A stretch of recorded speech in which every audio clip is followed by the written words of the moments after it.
Hello to the Winston Media followers and subscribers, wherever you may be watching this video, either on Instagram or if not, YouTube. Welcome to 2022.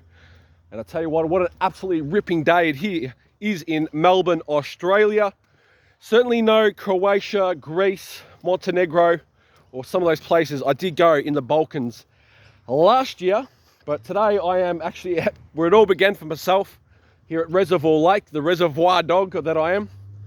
And I just want to have a chat about the flavour of the month, the absolute fiasco that is Novak Djokovic coming into the country, being essentially locked up by our border force for the last 5 days, and eventually winning a ruling in court to allow him to stay here in Melbourne, Australia, to compete in AO 22 and also go for an already record-breaking number 10 Australian Open titles.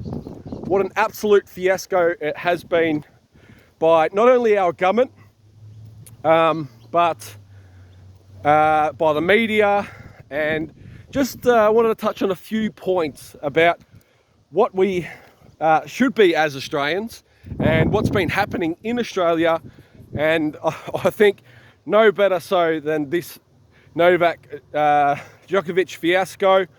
So one point, the number one point is that he, whether we like it or not, ticked all the medical exemptions by apparently getting COVID on December the 16th. And that was his main reason for having COVID. So he got ticked off by Tennis Australia, the governing body which runs the Australian Open. He got ticked off by the Victorian government, and he got ticked off by the federal government. So those are three major governing bodies who said, you know what, Novak, tick, tick, and tick. We will allow you to come on a medical exemption on those grounds that you're provided. And he would not have come all the way from Europe to Australia if he thought otherwise, if he didn't think he was going to get in. So whether we like it or not, in the court of public opinion, he did everything possible that he could to come into Australia legally, and for the Australian Border Force to then say, sorry, Novak, we don't believe you, we're not going to let you win, is an absolute fiasco, not only for Australian tennis, but basically just for where we stand in the future for international sporting events. Where does this place us? To put the world number one tennis player, like him or not, in a, 3-star hotel where the asylum seekers have been placed for the last 7 or 8 years is not a good international look. Now, here's where it's going to get interesting. A bloke named by the name of Alex Hawke actually has the final say. So even though he won the court battle yesterday, and by the way, it was an absolute avalanche in legal terms. I'm no lawyer or anything like that, but just reading obviously the newspaper articles, an absolute avalanche, an absolute victory. And I reckon, this is what I reckon, if Alex Hawke sends him packing, number one, we're going to be the laughing stock. Number two, what free and democratic society do we live in anymore here in Australia? I think it is just, it's a clown show. Who's run this country? ScoMo even said, you're not welcome, Novak, if you don't meet the rules. All these types of things. So where does it leave us?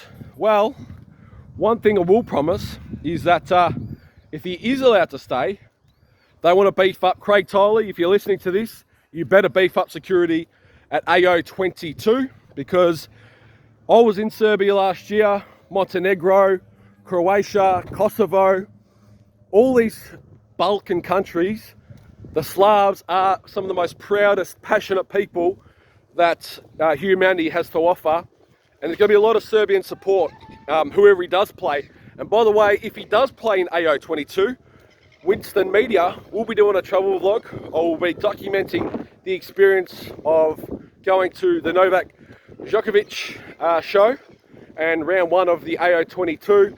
There's going to be a lot of hecklers, there'll be a lot of haters, because Novak is a bit of a controversial figure, and I'll be there to document obviously the Serbian supporters, the hecklers, and everything that is AO Novak Djokovic 22.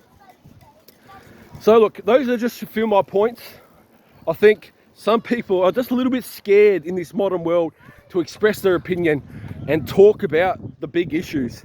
And how Australian government has handled this whole thing is literally a laughing stock. It's a joke, no global perspective, and it really makes us look like a bunch of, I hate to say it, arse clowns here in Australia.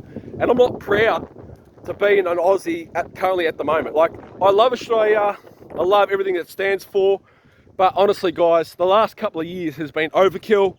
We keep getting promised things like, you know, get double vaccinated and we're all going to be safe and not to worry, we're going to reopen. Well, they just keep changing it.